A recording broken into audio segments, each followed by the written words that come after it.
persembahan dan perpuluhan dapat ditransfer melalui BCA 857 050 5000 atas nama GBI Musi Palam Indah atau scan barcode QR kode GBI Musi Palam Indah. Tuhan Yesus memberkati. Shalom saudara, puji Tuhan malam ini kita ketemu lagi di Menara Doa. Saya percaya saudara semuanya sudah siap menyiapkan setiap hati saudara dalam tempo 1,5 jam ini. Mari kita sama-sama nikmati, alami hadirat Tuhan. Di dalam hadirat Tuhan kita akan bisa melihat hal-hal yang ajaib Tuhan akan berikan buat setiap kita.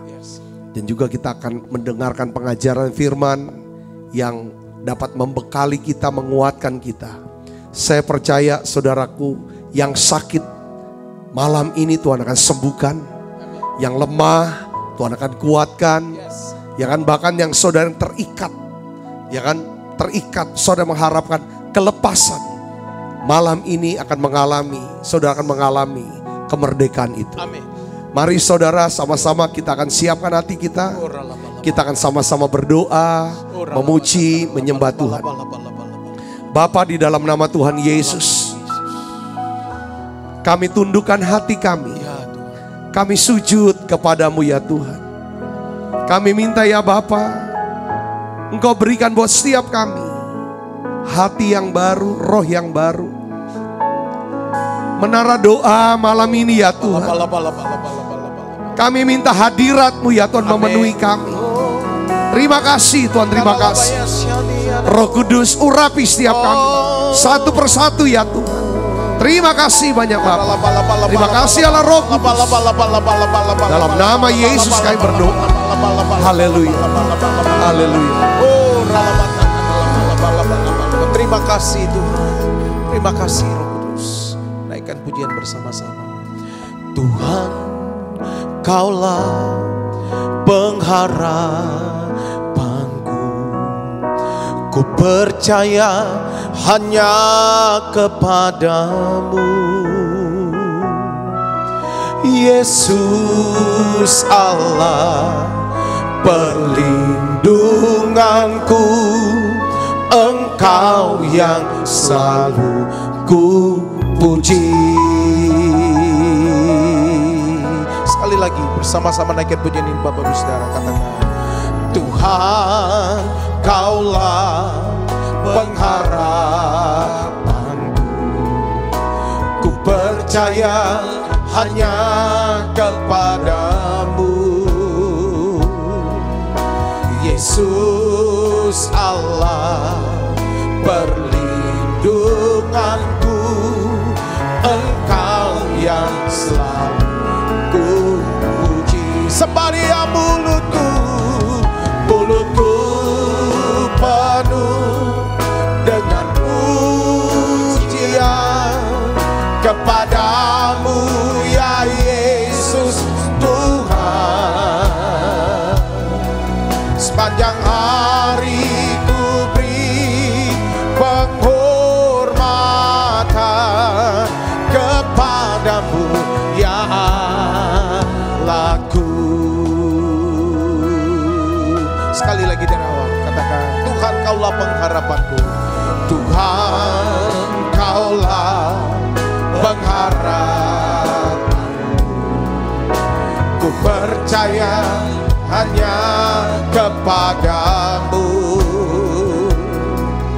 Yesus Allah perlindunganku. Engkau yang selalu ku sembari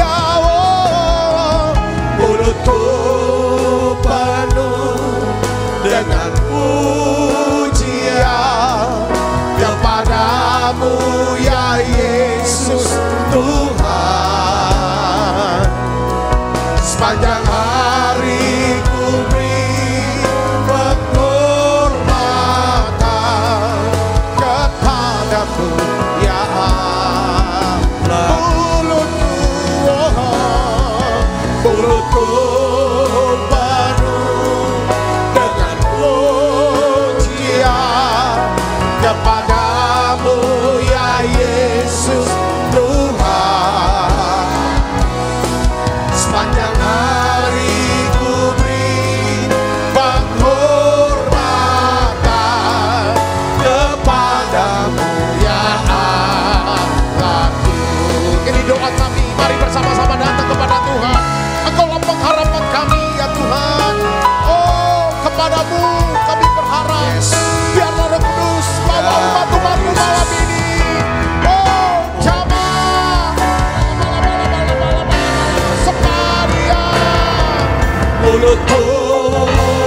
hadir ya Tuhan Yesus.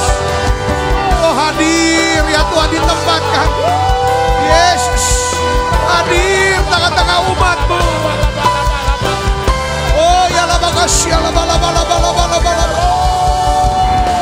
Sembah dan puji Tuhan Kamu. Sembah dan puji Tuhan Kamu. Sembah dan puji Tuhan Kamu. Yesus Tuhan adalah sembah. Sembah dan puji Tuhan Kamu. Sembah dan puji Tuhan Kamu. Sembah dan puji Tuhan Kamu. Yesus Tuhan adalah Raja. Mari sembah Dia, haleluya. Sembah dan puji Tuhan Kamu. Sembah dan puji Tuhan Kamu ya Tuhan. Sembah dan puji Tuhan Kamu. Yesus Tuhan adalah sembah dan puji Tuhan Kamu. Sembah dan puji Tuhan Kamu. Sembah dan puji Tuhan Kamu. Yesus Tuhan adalah Raja. Yesus Tuhan adalah Yesus Tuhan. Yesus Tuhan adalah Raja.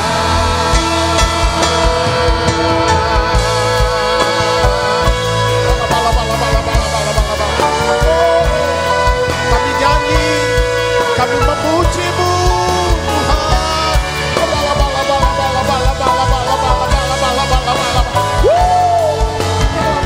Engkau layak. Ku nyanyi, ku nyanyi Hosana bagi Rajaku yang duduk di tata. Aku muliakan dan ku agungkan. Kaulah yang disembah.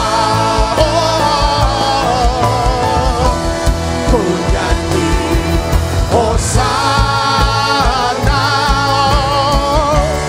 bagi Rajaku yang duduk di tata. Aku muliakan dan ku agungkan. Kaulah yang disembah. Ku nyanyi Hosana ya Tuhan bagi Rajaku yang duduk di tata.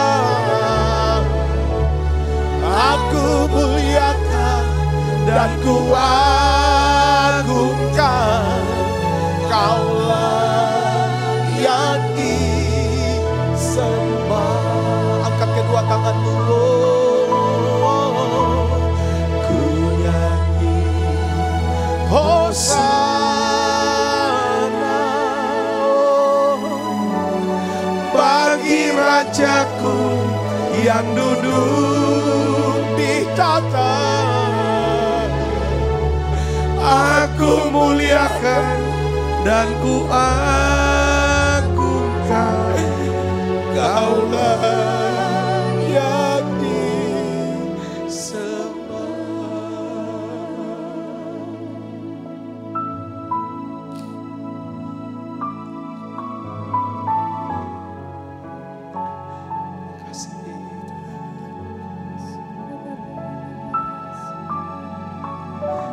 Saudaraku yang kasih dalam Kristus, saudara yang sedang mengikuti program daripada Menara Doa ini, mungkin ada di antara saudara yang berkata, aku sedang lelah, aku sedang capek.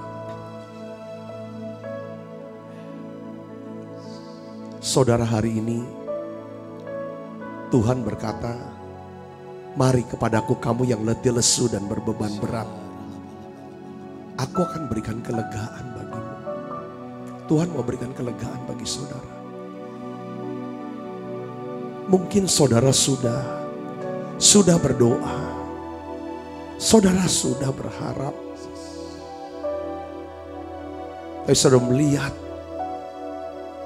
doa saudara dijawab Tuhan. Tapi hari ini saya mau kuatkan saudara.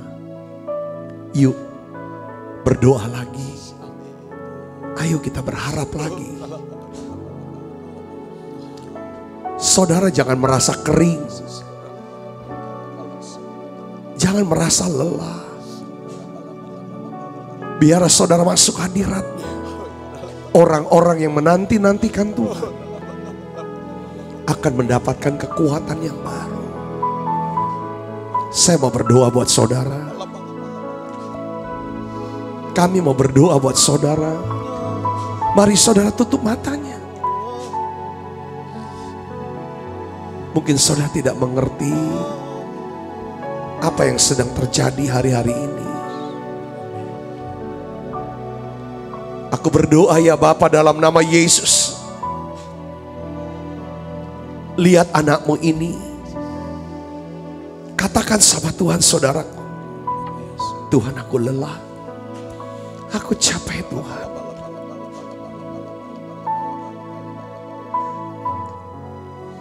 Mungkin saudara jatuh hari ini.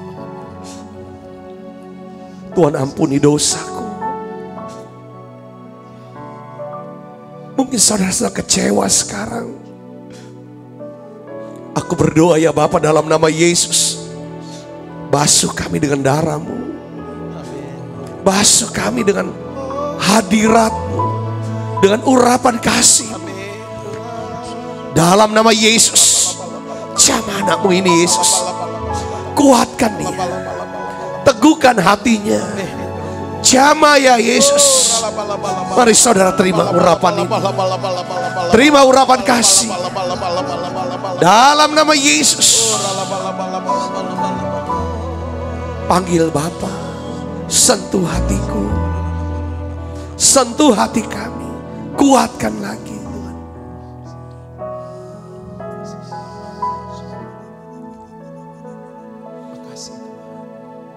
Aku berdoa ya Tuhan. Anakmu yang sakit ini Tuhan sembuhkan. Amin. Dalam nama Yesus. Dalam nama Yesus.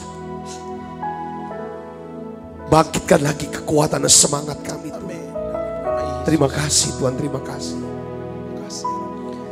Ku percaya janji-Mu ajaib. Terukir dalam kehidupanku. Ku berserah di dalam kekuatan-Mu. Hanya Kau segalanya bagiku.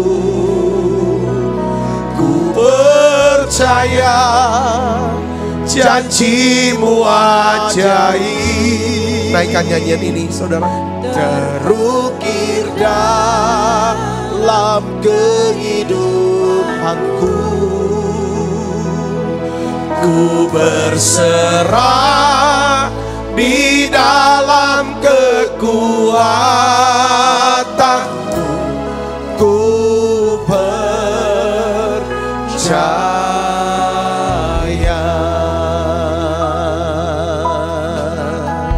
Mari dari awal katakan sungguh besar. Haleluya. Sungguh besar setiamu. Kau nyatakan bagiku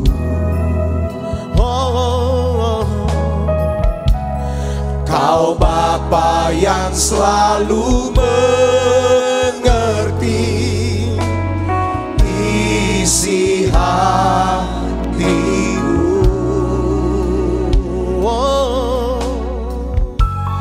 Kemuliaan-Mu Kau janjikan, aku tetap percaya. Semalia ku percaya, janji-Mu ajaib terukir dalam kehidupanku. Ku berserah di dalam kekuatan-Mu, hanya Kau segalanya bagiku. Haleluya. Ku percaya, janji-Mu ajaib terukir dalam kehidupanku.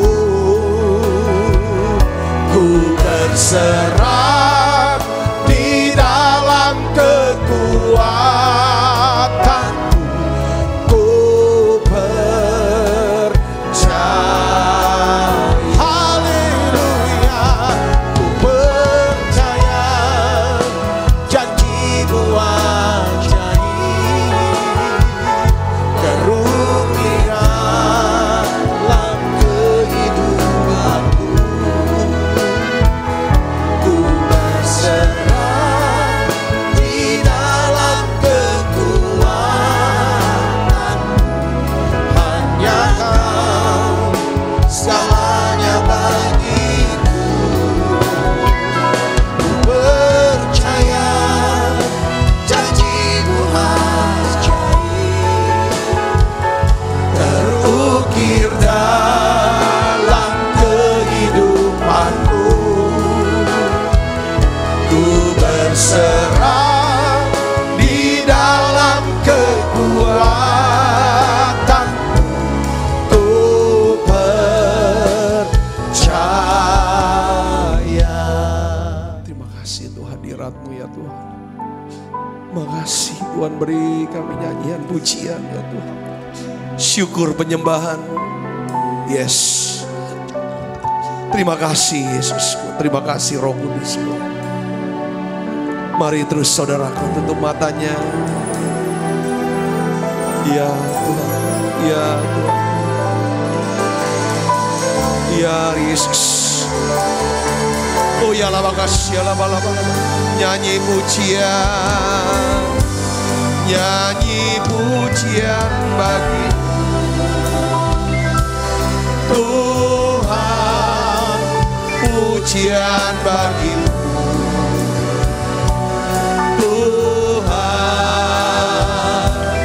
Nama-Mu besar dan layak dipuji. Ku muliakan nama-Mu, ku muliakan nama-Mu Tuhan. Mulia nama-Mu Tuhan. Nama-Mu besar dan layak dipuji. Tuhan, terima kasih Tuhan. Makasih Yesus. Makasih Roh Kudus. Makasih. Aku minta lawat setiap anak-anak-Mu sekali lagi ya Bapa. Lawat dengan Roh Kudus-Mu. Jamah setiap hati kami ya Tuhan. Terangi ya Tuhan pikiran kami dengan Roh Kudus-Mu. Berikan telinga untuk bisa mendengar apa yang Tuhan mau katakan. Berikan hati yang bisa percaya. Pikiran yang taat ya Bapa. Urapi hamba-Mu untuk dapat menyampaikan pesan firman-Mu dalam bahasa yang sederhana dan mudah dimengerti. Di dalam nama Yesus, semua kita yang siap menerima firman hati gembira, sama-sama katakan amin. Amin. Silakan kembali Ibu Bapak. Shalom. Pada hari ini saya ingin bagikan satu judul khotbah saya adalah bagaimana menentukan pilihan, keputusan sesuai daripada kehendak Tuhan. Jadi saudaraku, setiap hari memang kita dihadapkan untuk membuat pilihan-pilihan, keputusan-keputusan. Nah, keputusan-keputusan kita akan menentukan ya nasib dan masa depan daripada hidup kita. Keputusan-keputusan itu bisa muncul begitu saja ya, bisa muncul. Tetapi keputusan-keputusan juga bisa dihasilkan dari pertimbangan yang cukup lama. Salah ngambil keputusan ya mengakibatkan timbulnya rasa bersalah, rasa malu, rasa menyesal, saudaraku. Saya sering sharing katakan begini, saudara. Salah pilih angkot, nyeselnya tuh cuman sejam. Dengan catatan gak macet, saudara. Salah pilih, maksudnya salah pilih angkot bisa putar balik lagi gitu, saudara, ke tempat yang sama. Salah gunting rambut, saudara, untuk kembali lagi, itu nyeselnya sebulan. Salah pilih sekolah, nyeselnya seberapa lama? Setahun. Tapi kalau salah pilih pasangan hidup, nyeselnya apa? Seumur hidup. Nah, salah pilih iman, salah pilih Tuhan, salah pilih yang disembah, nyeselnya kekal selamanya. Jadi keputusan, ya kan saudara, keputusan ini penting banget. Ya, keputusan itu punya dampaknya besar dalam kehidupan kita.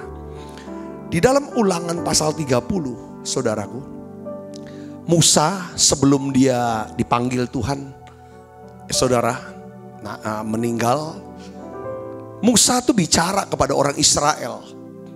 Saudara, dia berkata di dalam Ulangan 30 ayat 19 dan 20, demikian firman Tuhan. Aku memanggil langit dan bumi menjadi saksi terhadap kamu pada hari ini. Kepadamu kuperhadapkan jadi kehidupan dan kematian, berkat dan kutuk. Jadi ada dua peran. Lalu Musa ini bapak bangsa Israel, saudaraku, yang mengasihi bangsanya. Dia bilang apa, saudara? Pilihlah kehidupan supaya engkau hidup, baik engkau maupun keturunanmu. Dengan caranya apa? Mengasihi Tuhan Allahmu, mendengarkan suaranya dan berpaut kepadanya. Sebab hal itu berarti hidupmu dan lanjut umurmu untuk tinggal di tanah yang dijanjikan Tuhan. Dengan sumpah kepada nenek moyangmu, yakni kepada Abraham, Ishak dan Yakub, untuk memberikannya kepadamu. Jadi Musa, ya kan, memberikan pilihan, saudaraku, kehidupan atau kematian. Berkata, suruh pilih kehidupan. Nah, saya mau bahas tentang keputusan, biar kita tahu, saudara ya, dalam hidup sehari-hari, ya ini menara doa, tapi juga perlu kita tahu untuk kehidupan kita sehari itu gimana. Karena keputusan ini punya dampaknya ke rohani, dampaknya ke kesehatan jasmani, bisa dampaknya ke sosial hubungan kita. Keputusan juga punya dampaknya ke keuangan. Saudara, ini akan baik atau buruk tergantung kualitas keputusan kita. Jenis keputusan kita harus tahu. Pertama, saya mau sharingkan. Pertama ada keputusan yang kita sebut namanya keputusan prioritas. Ya, saya sebut namanya keputusan prioritas. Apa nih maksud keputusan prioritas? Ya, keputusan prioritas ini menentukan pilihan apa yang menjadi prioritas hidup kita pada saat tertentu, pada waktu tertentu.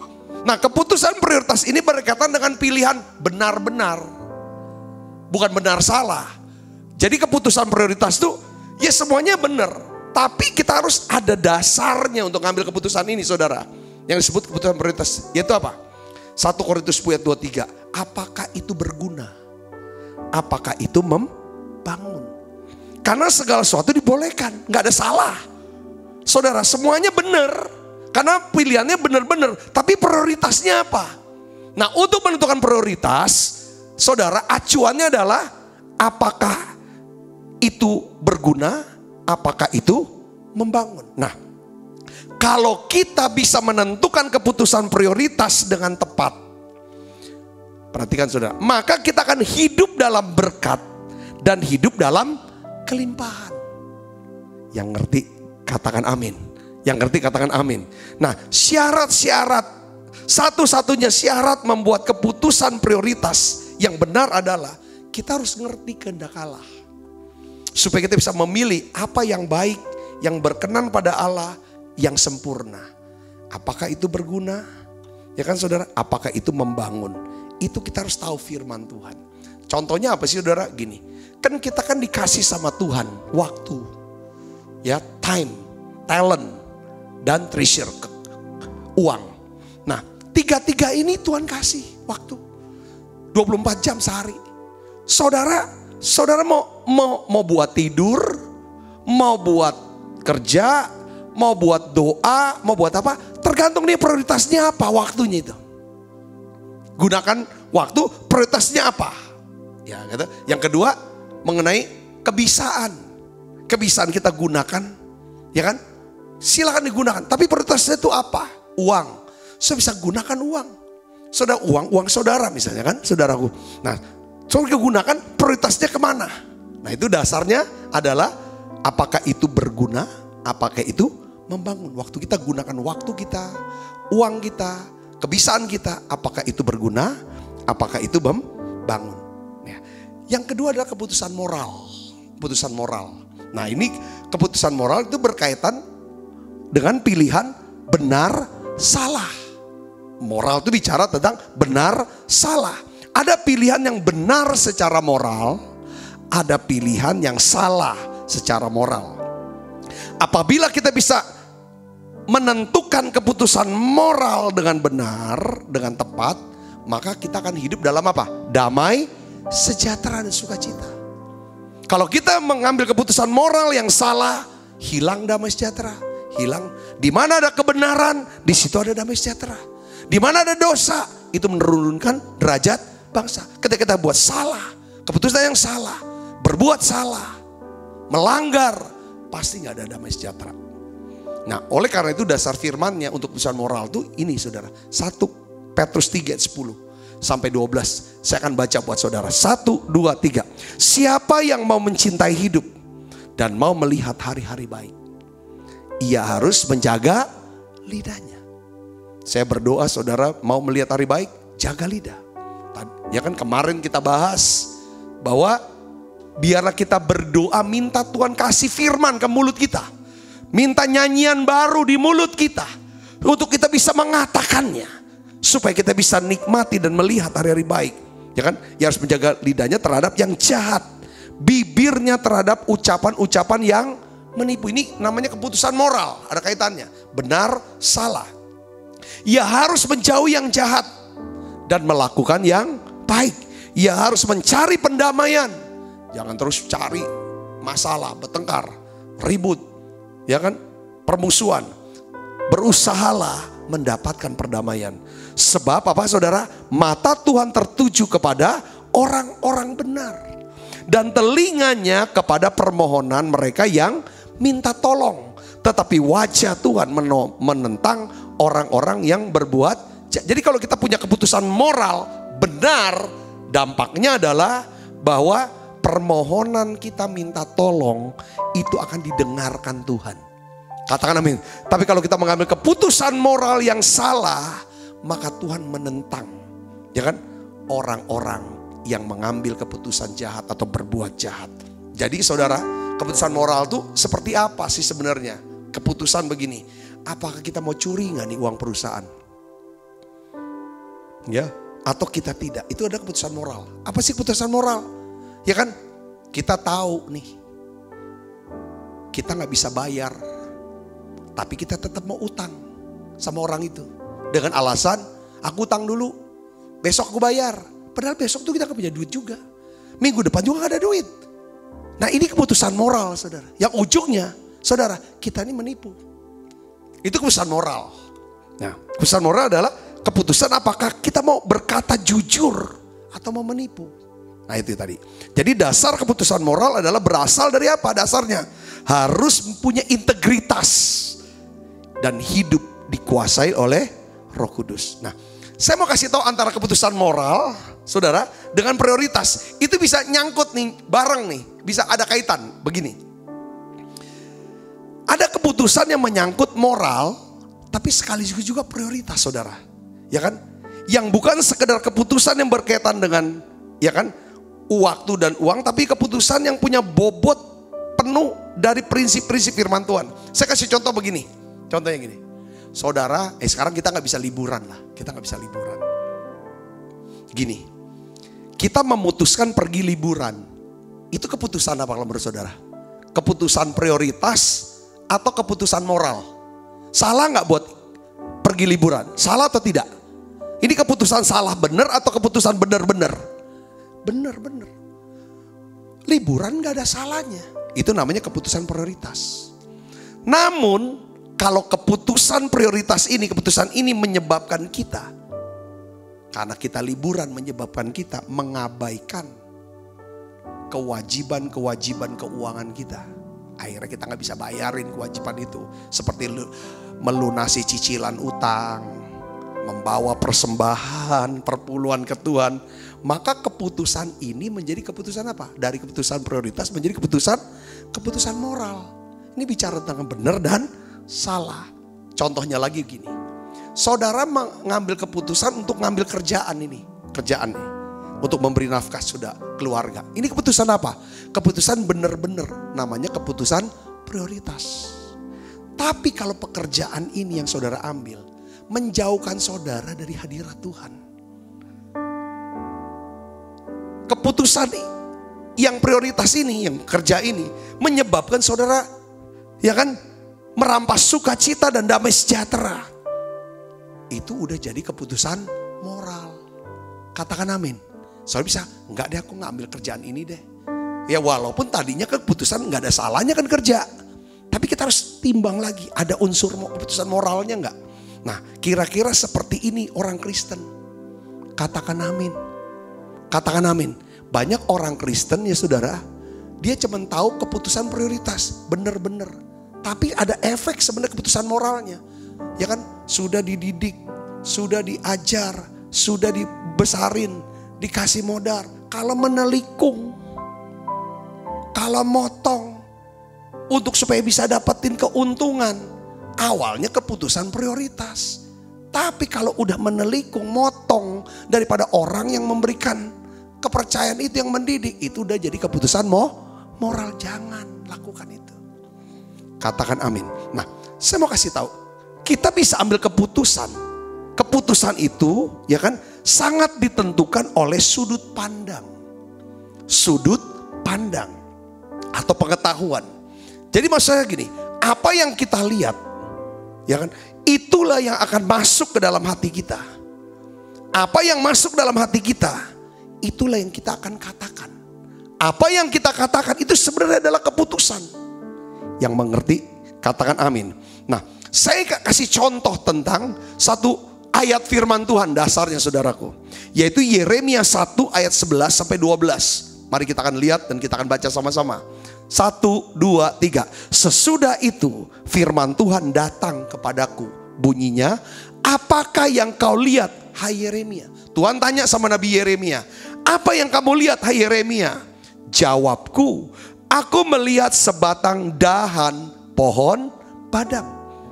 Ya, ini bicara apa pohon badam? Saudara masih ingat gak saudaraku? Tongkat Harun yang bertunas, yang apa? Berbunga dan berbuah, pohon badam atau almond kalau bahasa Inggrisnya saudaraku. Ini bicara tentang apa?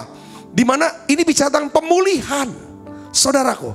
Pemulihan daripada Israel, dimana tongkat Harun, tongkat bisa berbuah, bisa berbunga, bertunas. Saudara, padahal tidak ada akar, tidak di dalam tanah, tapi ada dalam hadirat Allah. Ini kunci. Lalu firman Tuhan kepadaku ayat 12, baik penglihatanmu, sebab aku siap sedia untuk melaksanakan firmanku. Ya, saudaraku, saya bisa urai firman Tuhan ini dengan kata begini, dengan bahasa lainnya gini. Oleh karena penglihatanmu itu baik Yeremia. Maksudnya sudut pandangmu, pengetahuanmu, pengertianmu itu benar. maka keputusanmu menjadi benar. Yaitu apa yang kamu katakan dan apa yang kamu lakukan. Jadi sudut pandang, penglihatan kita, pengetahuan kita, pengertian kita, itu sangat menentukan apa yang jadi keputusan kita. Yang mengerti katakan amin. Kalau keputusan kita benar, Tuhan bilang ini, aku siap sedia melaksanakan firman. Jadi saya khotbah sekarang nih, keputusan kita ini sangat penting. Keputusan kita sangat penting, saudaraku. Apakah kita akan melihat Tuhan buat mujizat dalam hidup kita? Menikmati mujizat dari Tuhan apa tidak? Itu adalah keputusan kita.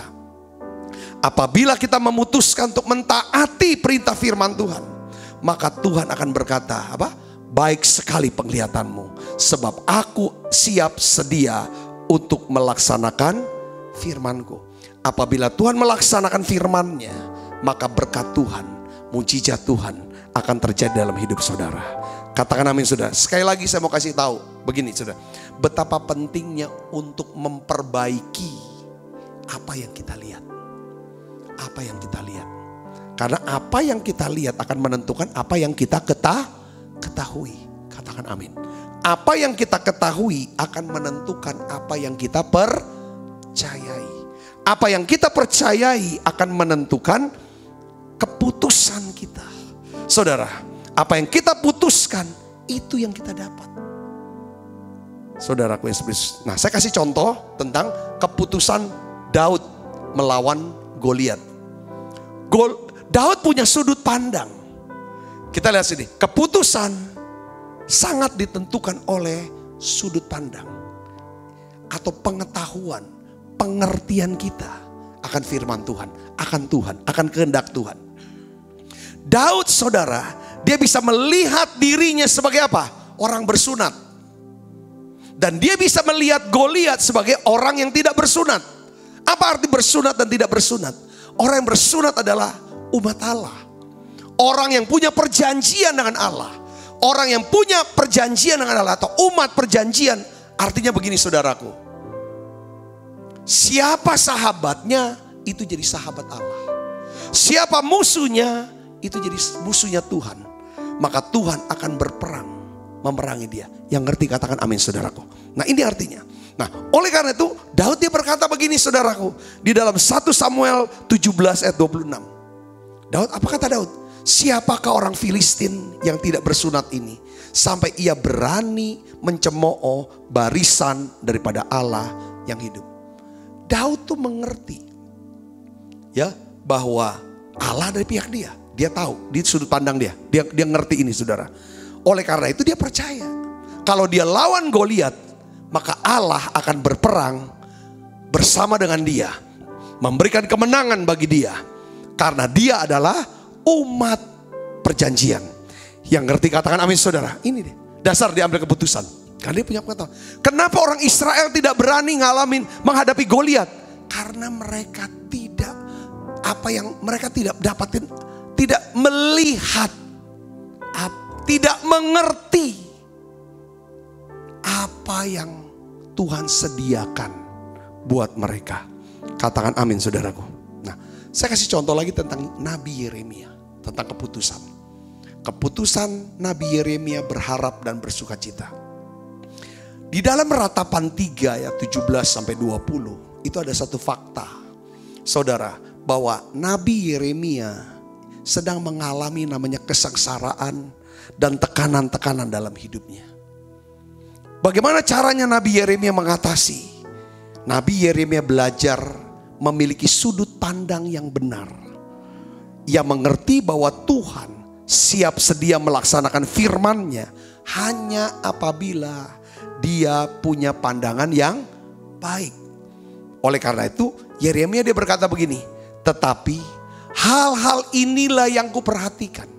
Oleh sebab itu aku berharap. Ya, ini dia perhatikan.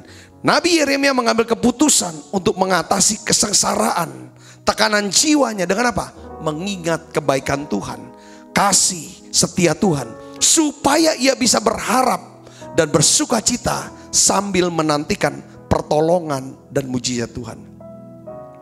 Kita hanya bisa berharap kepada Tuhan hanya apabila kita mau melihat dengan detail akan kasih setia Tuhan.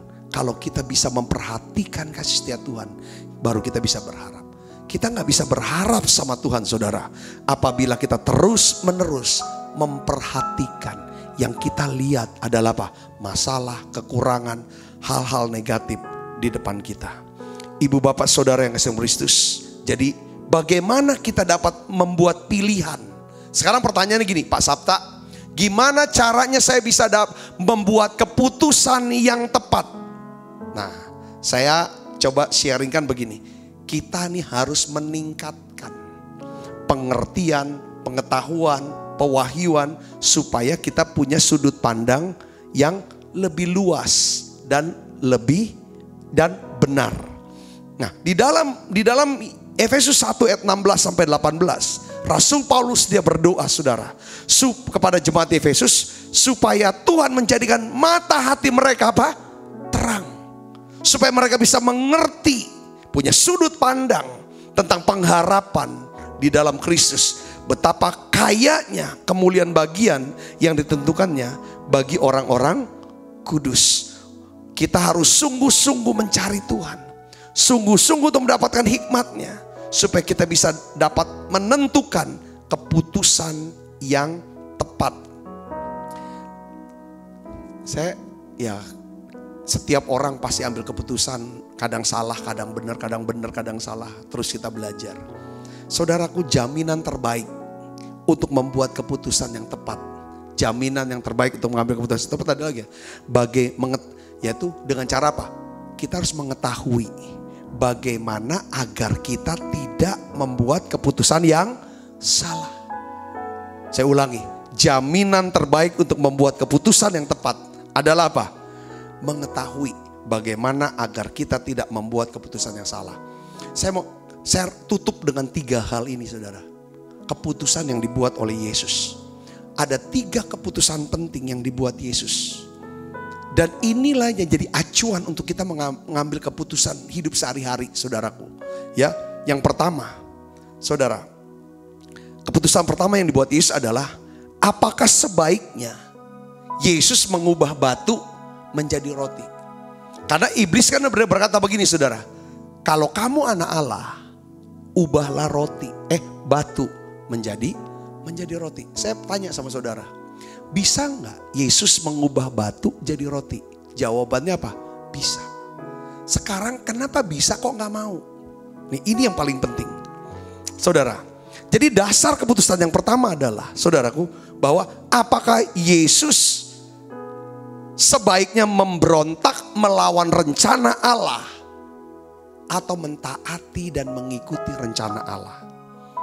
Yesus berkata, dia tanggapi tantangan daripada iblis itu. Dia bilang gini, manusia hidup, ada tertulis, manusia hidup bukan dari roti saja, tetapi dari setiap firman yang keluar dari mulut Allah. Jadi langkah pertama untuk membuat keputusan yang baik dan tidak membuat keputusan yang salah adalah kita harus mengambil keputusan yang sesuai dengan prinsip firman Tuhan. Katakan amin saudara. Maksudnya begini, sekalipun Yesus itu bisa mengubah batu jadi roti, tapi Yesus tidak mau lakukan. Kenapa? Karena tidak diperintah oleh Bapa. Yang mengerti katakan amin. Katakan amin. Nah, saran saya begini. Makanya saudara, orang makin sukses, makin kaya, punya kekuasaan, itu sebenarnya makin berat saudaraku. Itu harus makin bergantung sama Tuhan. Kenapa? Saudara mungkin bisa lakukan apa saja. Tersedia pilihan-pilihan untuk mau buat apa. Misalnya kalau duit banyak, mau kemana aja bisa, mau buat apa aja bisa.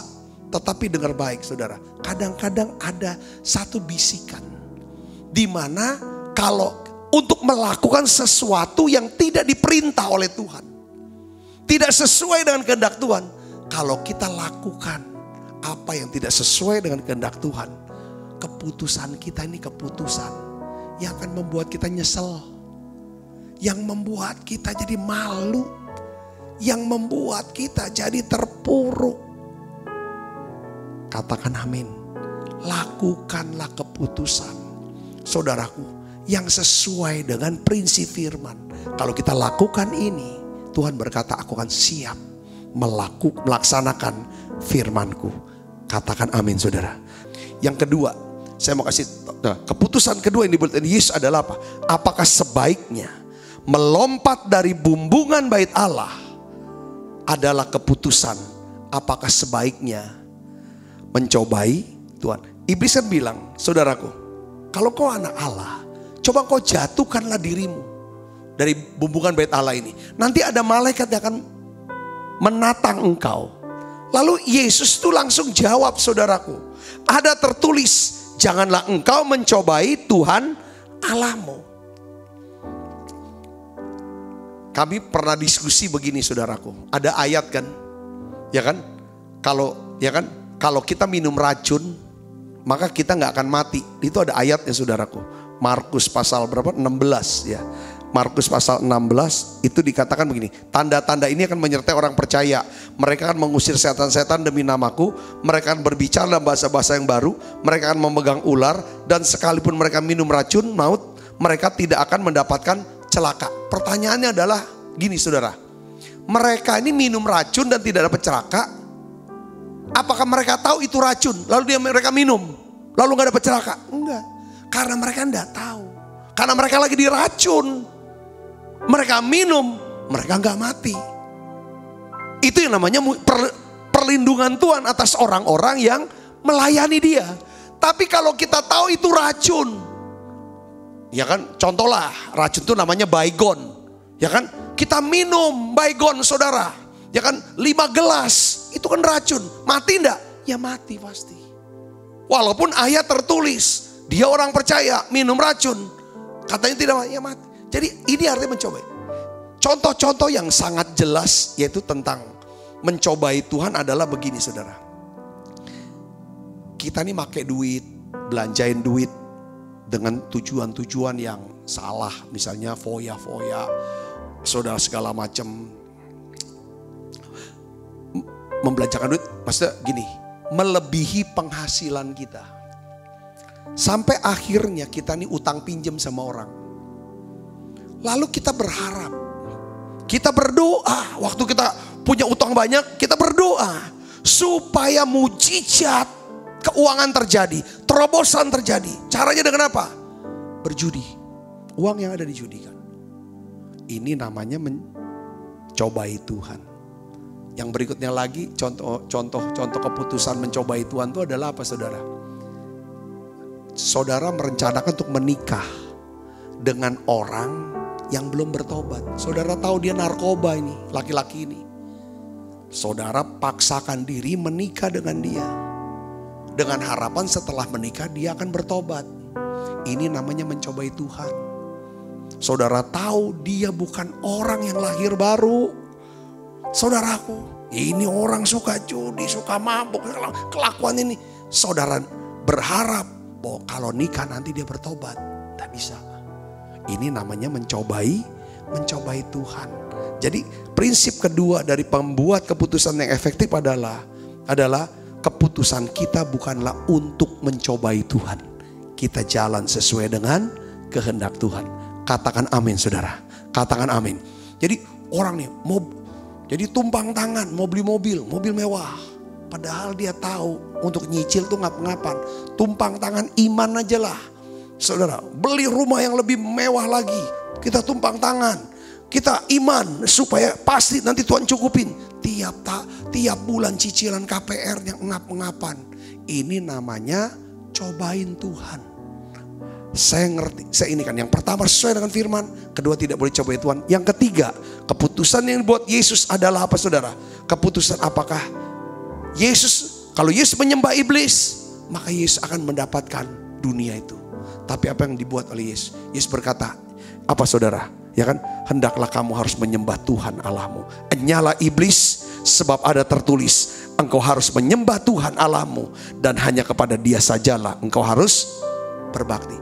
Seringkali keputusan-keputusan kita nih karena apa, saudara? Karena jabatan kah? Karena uang? Akhirnya ada orang yang berjodoh tinggalkan Yesusnya. Demi untuk jabatan, dia tinggalkan imannya. Saudaraku Yesus, memang dunia bisa berikan saudara sesuatu yang nampaknya enak dilihat mata, nikmat saudara, dan bisa dapat pemujaan lewat jabatan kah, lewat kekayaan kah, lewat apapun. Tetapi dengar baik saudaraku Yesus, dunia berserta isinya itu akan lenyap. Tetapi orang yang mau melakukan kehendak Allah, seorang yang mau ikut firman Allah, dia akan kekal abadi untuk selamanya. Jadi keputusan kita harus keputusan mengacu kepada yang buat oleh Yesus. Yang pertama, saudara, biarlah keputusan kita sesuai dengan apa yang menjadi kehendak Tuhan, firman Tuhan. Yang kedua, bukan untuk mencobai Tuhan. Yang ketiga adalah biarlah keputusan kita adalah keputusan apapun yang kita buat, semata-mata hati kita ingin menyembah Dia. Jangan ada satupun yang bisa mengalihkan penyembahan kita dari Tuhan. Saya percaya saudara akan diberkati dengan firman Tuhan ini. Saya berdoa supaya Tuhan Allah Roh Kudus menuntun saudara mengambil keputusan prioritas yang tepat, mengambil keputusan moral yang benar. Dan saya percaya pada waktu kita mengambil keputusan yang benar, maka Tuhan berkata, aku akan siap untuk melaksanakan firman-Ku. Tuhan Yesus memberkati. Mari kita akan bangkit berdiri saudara. Kita akan berdoa untuk firman Tuhan. Bapak, di dalam nama Yesus, beberapa daripada anak-anak-Mu yang bingung, mereka gelisah, mereka tidak tahu apa yang harus mereka putuskan. Hari ini aku minta Roh Kudus penuhi tiap anak-anak-Mu ini Tuhan. Berikan damai sejahtera-Mu. Engkau tuntun mereka dengan firman-Mu Tuhan, untuk apa yang harus kami putuskan. Kami berdoa Tuhan, biarlah kami punya keputusan prioritas, yaitu untuk kerajaan Allah dan kebenarannya. Saya percaya semuanya akan ditambahkan. Biar keputusan moral kami ada keputusan-keputusan yang benar, yang akan mendatangkan damai sejahtera dan sukacita oleh Roh Kudus. Terima kasih Tuhan, terima kasih Tuhan. Engkau berkati setiap anak-anak-Mu ini. Bungkus mereka semua dengan kuat kuasa darah-Mu. Malaikat Tuhan berpasukan mengelangkah hidup kami semuanya. Limpah rahmat rezeki Tuhan berikan. Kesehatan, kekuatan menjadi bagian hidup kami. Terima kasih banyak Bapa. Dalam nama Yesus saya berdoa. Haleluya. Amin. Mari saudara, kita akan siapkan diri untuk makan perjamuan kudus.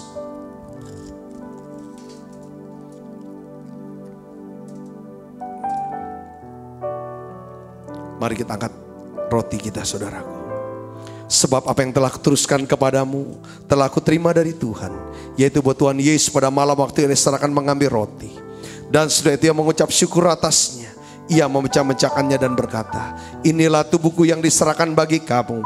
Perbuatlah ini menjadi peringatan akan aku. Saudaraku, bukankah roti tangan kita ada persetujuan kita dengan tubuh Kristus? Mari kita makan dalam nama Yesus.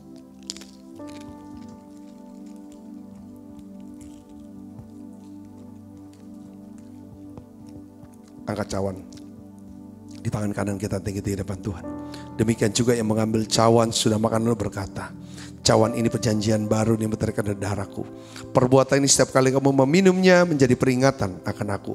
Saudaraku, bukankah cawan perjanjian ini atasnya kita ucapkan syukur dan persoalan kita dengan darah Kristus. Mari kita minum dalam nama Yesus. Kasih Tuhan.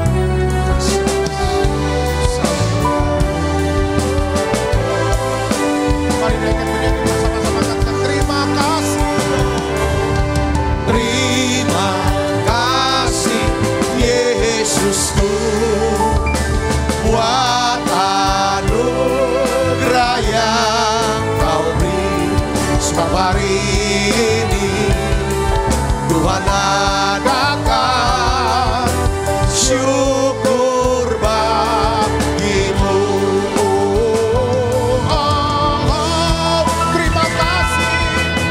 Terima kasih Yesusku, buat anugerah yang Kau beri. Sebab hari ini